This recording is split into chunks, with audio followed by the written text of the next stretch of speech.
که سره د امیر اطاعتونه کې د الله پیغمبر فرمایي سوچ یو لیس یعنی یو د امیر په نافرمانی کې راغی د مرګ پر جاهلیت دا به کافر مړ کیږي.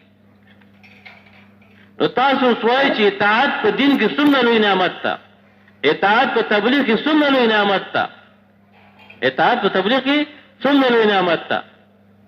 په سوونو سلور سوا دیگه سلور سوا شپک پزوس حدیث عالم جمع کړی دي اطاعت نه بغیر عمل نه قبلېږي، اطاعت نه بغیر عمل نه قبلېږي، اطاعت نه بغیر عمل نه قبلېږي.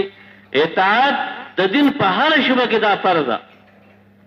نو دعوت سلور محلې زموږ علما کرام لیکلي دي د آخرت بنیاد باندې، دویم د سنتو په اتباع کې، دریم د قرآن او د حدیث په رڼا کې چې هره خبره کې قرآن سره به تړي. لکه بیګا زموږ شروع په بعض خلک د قرآن ترجمه نه کوي، د قرآن درس نه وایي، قرآن نه زده کوي.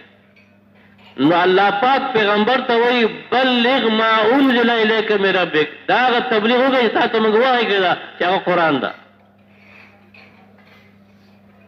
ځکه د دنیا چې څونه آسماني کتابونه راغلي د دې ټولو علم الله پاک قرآن کې جمع کړی ده. چې څومره پیغمبران الله پاک دنیا ته رالیږلي دي د دې ټولو پیغمبرانو عقل او علم الله پاک محمد رسول الله ته ورکړی و. دا قرآن الله پاک په دې پیغمبر نازل کړی ده.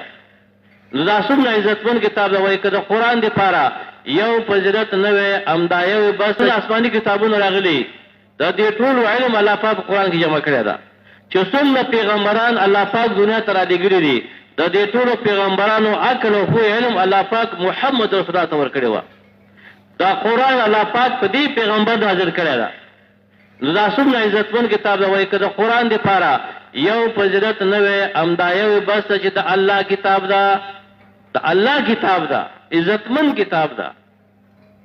یضل به کثیرا ویهدی به کثیرا.